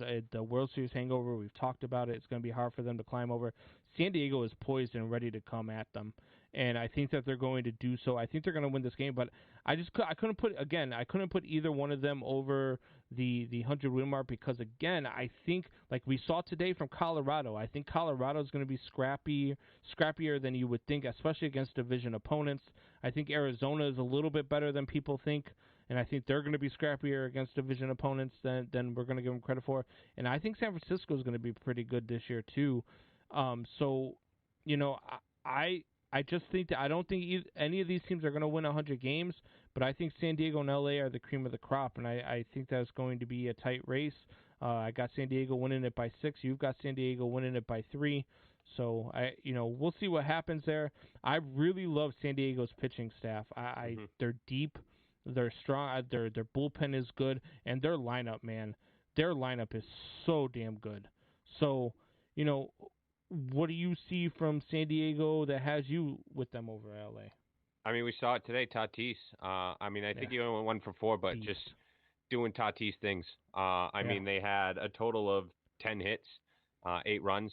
I don't think they're going to give up 12 hits, very much all year, which they did today. But I really think that this team is just, they led the league in runs scored last year. I think this team is just, clicking on all cylinders. Absolutely. And I think that Tatis is just going to continue rolling.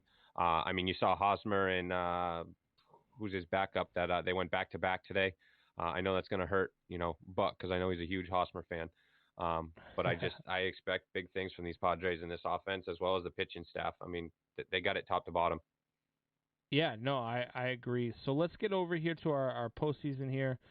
You in the NLCS have the Padres over the Braves. I have the Padres over the Cubs. So we're both in agreement that the Padres are going to win the National League crown. As an MVP, you have Fernando Tatis Jr. I have his counterpart there, Manny Machado. His teammate, I think that Manny Machado I think he's going to thrive because of Fernando Tatis Jr. So that's why I think he's just going to have a little bit of a better year.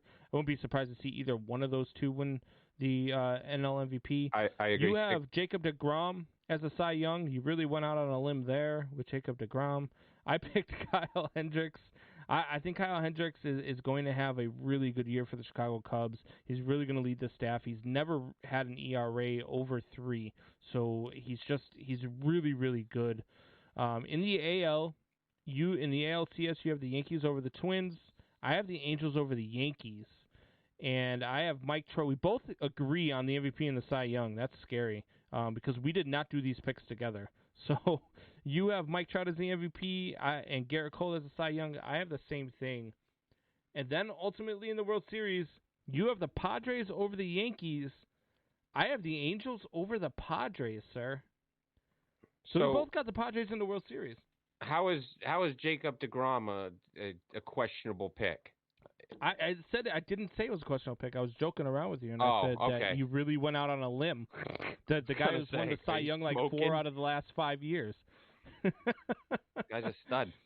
Yeah, and I think Garrett Cole's going to have a bounce back year too. The way you talked about Tatis and Machado winning because of Tatis, I could see. I got Trout, but I could see Ohtani because of Trout, or even Rendon. Right. I think it's going to come down to the Angels and the Padres are going to have the MVP. It's just which player. Yeah, and I think that the Angels are poised. I think the Yankees always find a way to blow it in the playoffs since 2009. So they always find a way, and they flame out because they don't have enough pitching. They don't have enough pitching to compete with other teams that do have the pitching. The Angels have the pitching to beat the Yankees, and I as much as I love the Padres and I love watching them play ball, I got my boy Joe Madden over there in L.A., so I've got to go with L.A. when it comes to the World Series. That's why this Yankees team has a top 3 in offense, bullpen, and starting pitching. So how can you say they don't have pitching? They've also they just got don't a have top health. 3. They've also got a top 3 in strikeouts in every single one of their positions. They strike out at a phenomenal rate, and when you get to the playoffs and you're facing elite pitching and you strike out that much, you don't win. And the Yankees have proved that year after year after year since 2009. I said last night Gary Sanchez is due to bounce back. He hit a home run tonight. I mean, this team is solid, and even when they're without, their 2 starting guys, they've still led the league in runs scored in the past 2 years. So Gary Sanchez better bounce back if the Yankees are going to do anything. Otherwise, the Yankees are in trouble because they have no catcher, and they went out and let Real Muto and McCann and didn't sign either one of those guys this offseason, which I thought was a huge mistake by the New York Yankees. So if he can, that's great, but he was striking out at an alarming rate. Great. He hit a home run today in Yankee Stadium. You and me could both bunt one out of Yankee Stadium, so I don't even, you could. You strike out an awful lot. We kept you on the roster. I might strike out an awful lot, but you know what? I don't bounce back to the pitcher with the game on the line. It wasn't even a bounce, it was a dribble. I don't even know if I want to call it that. Swinging bunt. So Hoffy, so the Yankees win in the World Series, huh? No, I have. We don't care. Go to break. Got it.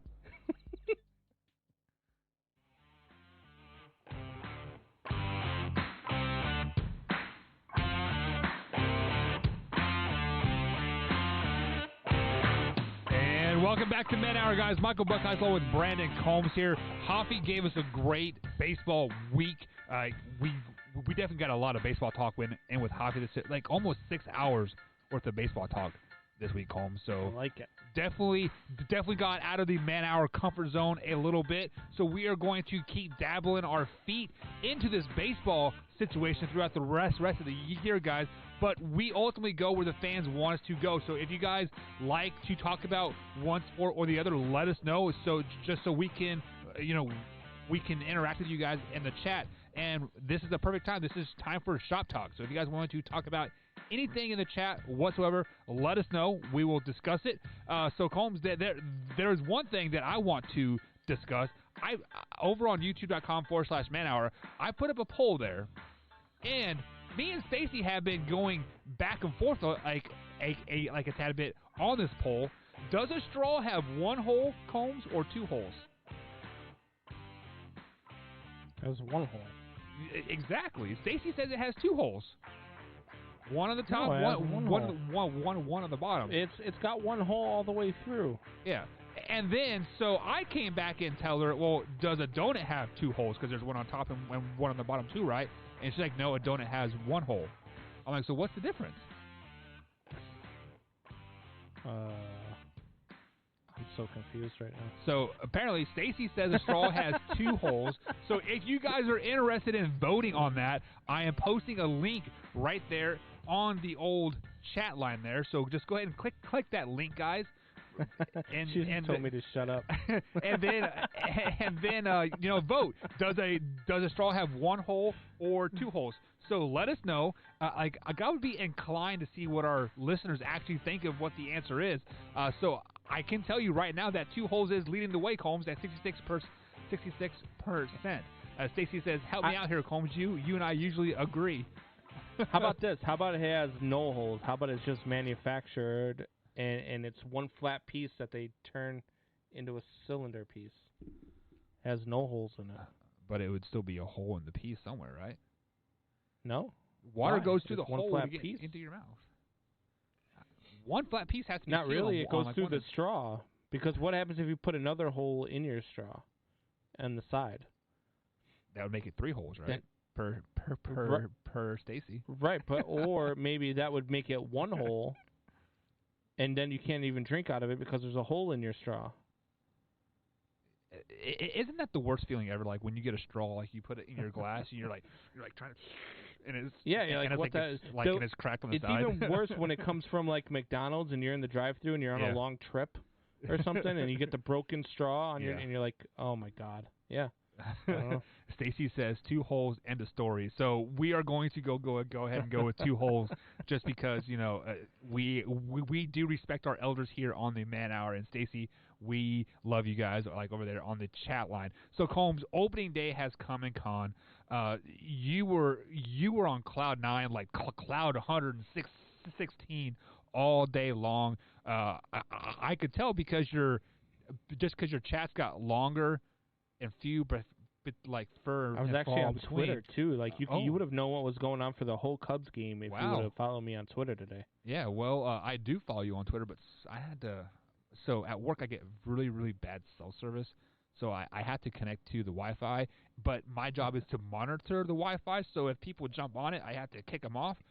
So it would be kind of weird, like if I'm on the Wi-Fi not kicking myself off, right? Yeah. But yeah, absolutely. You know what though? Be happy that you didn't have cell service or couldn't jump on Facebook or Twitter today, because with it being April Fool's Day, man, people are ridiculous on April Fool's Day. I mean, like I had one guy post on there, the Bears signed Russell Wilson. I'm like, yeah, no, they didn't. Yeah. And if any Bears fan believes this, then he's a Packers fan. There was one that I almost legitimately believed, that Julian Edelman was going to the Bucks. I was like, well, that kind of makes sense. I mean, like Antonio Brown isn't going to sign. They're like for Antonio a third-round draft pick too was what I saw. So I was like, kind of. Yeah. I would have checked that one too, just to be like, hey, did this happen or did it not? Yeah. So I actually did make a post on Twitter saying that April Fool's is the most overhyped manufactured holiday ever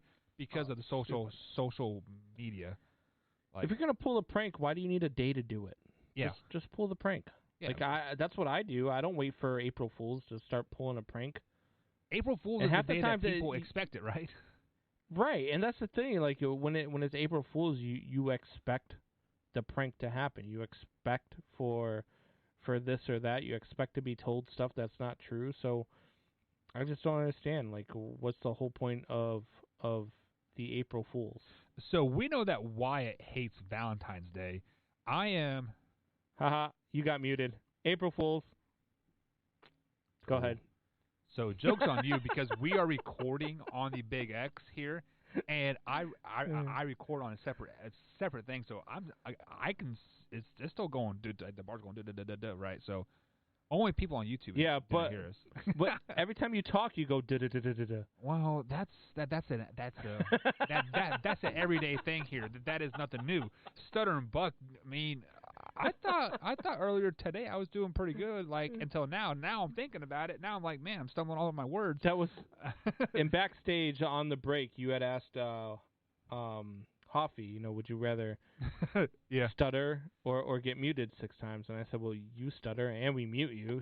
So right. Well, you had to pick one or the other. So we know that Wyatt hates Valentine's Day. I strongly dislike April Fool's Day. What is the one holiday that you just absolutely hate? Christmas. Christmas, really? Christmas is just a... We don't care what you think about Christmas, Combs, because this is the Man Hour. You're supposed to love Christmas. Have a great night, guys. See you Monday. YouTube.com/Man Hour. We'll be right back. Or we'll catch you guys next week. Have a great weekend. Enjoy baseball season. NFL draft is coming. ManHourRadio.com. Have a great night, guys. Go Cubs, go. Go Cubs, go. Bye.